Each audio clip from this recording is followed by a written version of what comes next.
beaucoup plus léger à présent. Pour la majorité d'entre vous, il n'y a qu'un pas jusqu'aux vacances de Noël. Elles débutent vendredi soir pour l'ensemble des zones françaises. Et les professionnels du tourisme ont le sourire puisque la moitié des Français a décidé de partir. Les détails avec Samuel Elliott. Dans quelques jours, ils seront des milliers partout en France à chausser les skis. Pour les vacances de Noël, la montagne est privilégiée et notamment les stations de haute altitude. Cet hôtelier a vu ses réservations augmenter ces dernières semaines. On a des gens des fois qui arrivent et qui nous disent l'année dernière on était allé là et on n'a pas eu de neige ou on a eu très peu de neige. Donc ici on a la sécurité de la neige avec l'altitude. Globalement, la montagne attire de plus en plus. Au 3 décembre, le taux d'occupation pour les vacances de Noël, tout massif confondu, était déjà de plus de 79%, soit 6 points de plus par rapport à l'an dernier, en sachant que de nombreuses réservations se font dans les derniers jours. Mais les vacanciers sont prêts aussi cette année à s'envoler plus loin, avec des destinations qui attirent comme l'Égypte, une hausse de 40% des réservations à Noël par rapport à l'an dernier. Le Maroc séduit toujours autant pour profiter d'un peu de soleil. Certains, eux, n'hésitent pas à aller plus loin, comme dans les Caraïbes. La Martinique est à la fête avec une hausse de 17% des réservations. Et Clémence Delabaume, vous nous avez rejoint, journaliste spécialiste des questions économiques. Alors on parle très régulièrement d'un pouvoir d'achat en berne, mais alors qui peut se permettre aujourd'hui de partir en vacances? Oui, c'est vrai que c'est une vraie contradiction. C'est-à-dire qu'on nous parle sans arrêt des problèmes de pouvoir d'achat. Et là, ce qu'on nous dit ce matin, c'est que la moitié des Français entendent partir en vacances lors des fêtes de fin d'année. Alors d'abord, ce qu'il faut dire, c'est que tout le monde n'a pas de problème de pouvoir d'achat. Il faut savoir qu'aujourd'hui, le taux d'épargne des ménages atteint un niveau record, 19%, près de 19% du revenu disponible. Et donc, les Français qui ont pu mettre de l'argent de côté n'hésitent pas à piocher dedans pour pouvoir s'offrir une pause, pour pouvoir s'offrir des vacances. Ensuite, ce qu'il faut dire, c'est que les vacances, et en particulier les vacances de Noël, sont considérées aujourd'hui par les Français comme essentielles, non superflues. Ce qu'on observe depuis la crise sanitaire et depuis le Covid, c'est que notre sens des priorités a changé. C'est-à-dire qu'aujourd'hui, on préfère partir en vacances et plus largement s'offrir des expériences plutôt qu'acheter un bien, acheter une voiture, acheter une machine à laver. Profiter de la vie. Exactement, s'offrir des expériences, des vacances, mais ça peut être aussi des expériences bien-être, des massages, etc. Et donc, on priorise ces dépenses. On va plutôt s'offrir des vacances, s'offrir des billets d'avion et reporter son achat de canapé, voire y renoncer carrément. Et puis, c'est pas parce que vous partez en vacances que vous ne vous serrez pas la ceinture. C'est-à-dire que ce qu'on observe, c'est que oui, on va se payer des billets d'avion ou une location saisonnière, mais à côté de ça, on va serrer la ceinture sur tous les frais annexes. Les restaurants, les activités ou encore le shopping. Donc, vous voyez, partir en vacances, c'est pas budget illimité, on se serre la ceinture quand même. Didier Arinaud, merci d'être avec nous. Vous êtes directeur général du cabinet de conseil Pro Tourisme. C'est ce que vous constatez aussi, les vacances de Noël, c'est pas superflu, c'est devenu essentiel. Alors, globalement, les vacances sont essentielles pour nos concitoyens. Il y a, chaque fois qu'ils le peuvent, les Français partent en vacances. On voit que l'écart, c'est entre le vouloir partir et le pouvoir partir, qui est lié au pouvoir d'achat. Mais ce besoin fondamental de s'évader, de se retrouver en famille, entre amis, de vivre des expériences, est quelque chose de fort et ça remonte dans les priorités de nos concitoyens. Ils ne croient plus en grand-chose, ils ne croient pas en la politique. Ils sont aussi inquiets par rapport à une situation géopolitique, économique.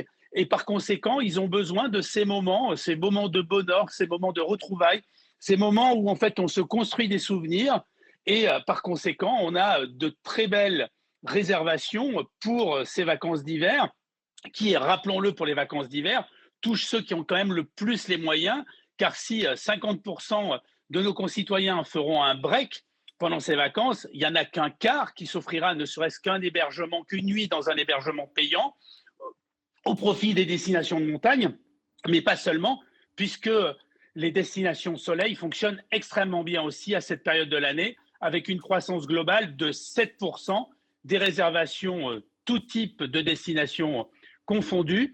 Il y a ceux, bien évidemment, qui choisiront en fonction de leur budget, lorsqu'ils partent à la montagne, des stations de moyenne montagne, parce que les prix sont moins élevés. Et puis, pour les grandes stations alpines, notamment, elles bénéficient prioritairement d'une clientèle étrangère et c'est ce qui fait aussi leur croissance. Linda Lenné, vous êtes rédactrice en chef de l'écotourisme. Didier Arinaud vient d'évoquer les vacances à la montagne. Eh bien, l'association effectivement des maires de montagne parle de réservation excellente. Mais ça coûte cher, les vacances au ski. Combien ça coûte pour une famille et qui finalement peut se permettre de le faire? Alors, oui, l'association des maires de montagne a justement dévoilé les premières tendances sur l'hiver, et vous le disiez un peu plus tôt, les tendances sont très bonnes. On parle d'une croissance de réservation de 6% au global dans l'ensemble des massifs par rapport à l'année dernière. Et récemment, j'évoquais la question avec un tour opérateur spécialiste du ski en France, et il me disait que le nombre de clients sur la période des vacances de Noël et du premier de l'an, eh bien, le marché des clients français est en progression de 15%. Donc, c'est vraiment considérable. Et pourtant, les prix sont quand même assez élevés. Ils ont progressé d'environ 10% par rapport à l'année dernière. Les hébergements sont plus chers, les forfaits mécaniques sont également plus chers. Mais on le disait un peu plus tôt, finalement, la clientèle qui part à la montagne, elle a un pouvoir d'achat suffisant pour absorber l'inflation. Alors, quel est le montant? Eh bien, en moyenne, selon un récent baromètre, il faut compter environ 600 € par personne et par semaine pour partir au ski. Mais bien sûr, les prix varient énormément en fonction de l'altitude, en fonction des massifs. Dans les Alpes du Nord, c'est toujours un peu plus cher. Et d'ailleurs, on remarque cette année que les prix ont davantage augmenté justement dans les stations de haute altitude, puisqu'elles promettent un ski presque garanti dans la mesure où les conditions d'enneigement sont meilleures. A contrario, il y a des stations de basse altitude, je pense par exemple aux Ores, qui sont cette année plébiscitées parce que justement, ces stations proposent un rapport qualité-prix meilleur et permettent à des familles aux moyens un peu plus modestes de partir et de se faire plaisir. Didier Arinaud, les Français n'hésitent pas non plus à aller à l'étranger, notamment au Maghreb ou même l'Égypte. Pourquoi? Parce que les prix sont finalement abordables? Alors, les Français, il y a ceux qui recherchent la montagne, bien évidemment, et puis il y a ceux qui cherchent les destinations soleil dans ces périodes hivernales où ils ont besoin de destinations balnéaires ou de destinations culturelles. Le Maroc fonctionne très bien parce que c'est une destination abordable, du fait aussi de la démultiplication des vols low cost et d'une offre importante. Mais la plus grosse progression cette année, elle se fait vers l'Égypte, qui est une destination culturelle. Et l'Égypte est vraiment la destination qui revient cette année sur le devant de la scène. Mais globalement, soleil d'hiver, ça fonctionne très bien avec des clientèles qui ont quand même les moyens. Parce que rappelons que le séjour par personne à l'étranger, la dépense moyenne, c'est 2 300 €. C'est la moitié lorsqu'on part en hébergement marchand dans une destination en France ou en Europe. Donc on voit bien, il y a un écart tout à fait considérable. Mais les destinations françaises, les destinations notamment de montagne, il y a plusieurs types de montagnes. Il y a les grandes stations internationales qui touchent d'ailleurs de plus en plus une clientèle européenne, voire lointaine. On a de plus en plus de Brésiliens, on a de plus en plus de clientèle d'Amérique du Nord, des Australiens, un peu pour leur saison des vacances de clientèle de nouveaux pays, et notamment de clientèle asiatique. Mais les Français, ils vont plutôt dans les stations qui sont des stations plus abordables. Et d'ailleurs, si les destinations montagne sont chères, il y a un certain nombre d'opérateurs qui proposent un très bon rapport qualité-prix, notamment en proposant du tout compris. On a tout le créneau issu du tourisme social et associatif, les villages de vacances qui proposent un très bon rapport qualité-prix, des opérateurs quel comme rapport qualité-prix par rapport qualité-prix, par exemple? On est grosso modo entre 600 et 1 000 € par personne pour un séjour d'une semaine, en tout compris avec les forfaits remontées mécaniques, avec la restauration, avec les animations. Et on voit bien que cette offre a beaucoup de succès. Alors, dans les offres tout compris de villages de vacances, il y a le très haut de gamme. C'est le cas avec le Club Méditerranée qui fonctionne trop bien. Le Club Med a des taux de réservation très importants, mais le Club Med attire beaucoup de clientèle étrangère. Et puis, il y a ces opérateurs issus du tourisme social et associatif qui sont montés en gamme eux aussi et qui proposent un très bon rapport qualité-prix, mais ça reste quand même un budget conséquent pour des familles modestes. Alors, il y a ceux qui sont aidés, et puis il y a ceux qui sont dans le domaine du marchand, où vous payez votre séjour comme tout le monde. Alors, il peut y avoir des aides des comités d'entreprise, par exemple, mais globalement, sur cette période des vacances de Noël, qui sont conséquents, mais qui restent accessibles aux classes moyennes, aux familles, et ça a beaucoup de succès. On voit d'ailleurs le succès du tout compris sur la destination France, mais aussi dans les destinations étrangères, parce que c'est un bon moyen de contenir son budget, de savoir ce que l'on va dépenser, d'être rassuré. Et ça, c'est un point important pour la plupart des familles, y compris d'ailleurs pour ceux qui ont les moyens, car on voit qu'il y a une évolution dans les offres hybrides et de plus en plus de chaînes hôtelières maintenant proposent aussi du tout compris pour rassurer les clientèles sur le budget qu'elles vont consacrer à leurs vacances. Linda Lenné, est-ce que, à l'inverse, il y a des destinations qui sont boudées par les Français Est-ce que, par exemple, même des destinations étrangères, les États-Unis, par exemple? Alors, déjà, parlons des destinations qui fonctionnent bien, si vous voulez bien. Pendant les périodes, justement, pendant la période des vacances de Noël, eh bien, pour l'instant, la première destination étrangère, c'est l'Espagne et ses îles. Ça reste, en fait, un soleil garanti, été comme hiver, et les Français plébiscitent ces destinations. Ensuite, en deuxième lieu, il y a la Tunisie, donc un soleil garanti et un prix très accessible. Et en troisième lieu, on le disait un peu plus tôt, c'est l'Égypte.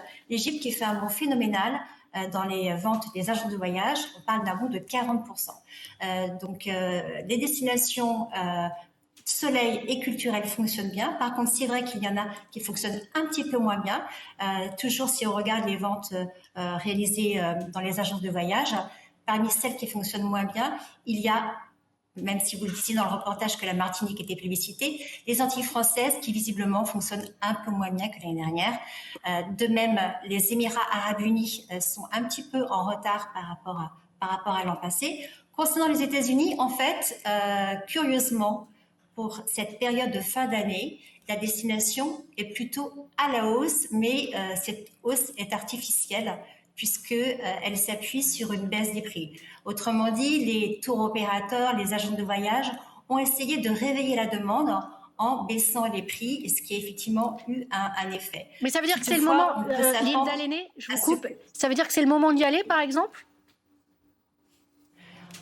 Eh bien, en tout cas, les prix sont un peu plus accessibles au niveau des forfaits proposés par les voyagistes et les agents de voyage.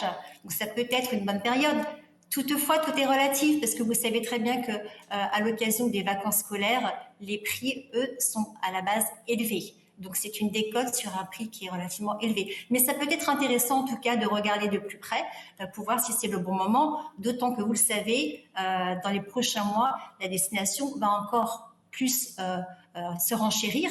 Il y a différents grains de sable qui se glissent dans la chaussure du voyageur, puisque l'Estar, donc le prix de l'Estar qui est à payer lorsqu'on se rend aux États-Unis a augmenté au mois de septembre. Ensuite, dans les prochains mois, il va y avoir les parcs nationaux qui vont voir leur prix aussi augmenter. Le supplément peut aller jusqu'à 100 € dans les plus grands parcs nationaux. Ça, c'est plus pour le printemps et l'été, mais c'est quand même le moment de l'avoir en tête.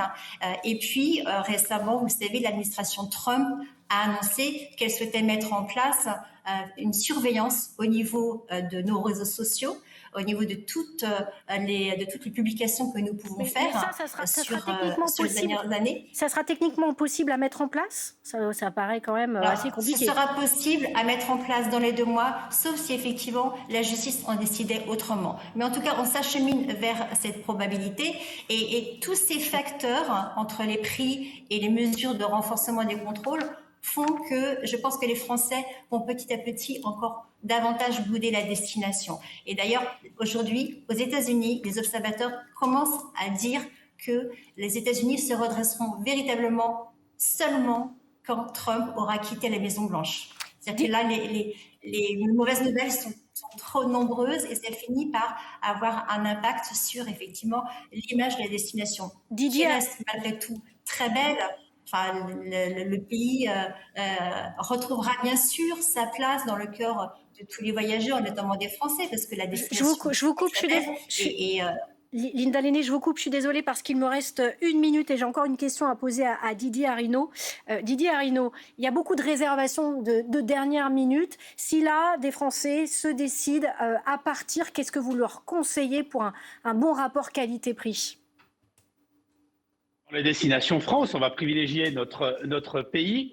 De superbes stations des Pyrénées, par exemple, où on a véritablement une double activité, à la fois l'activité ski, mais aussi des activités de pleine nature. Une destination comme Péragude, avec Loudanvielle, ce sont de très très belles destinations.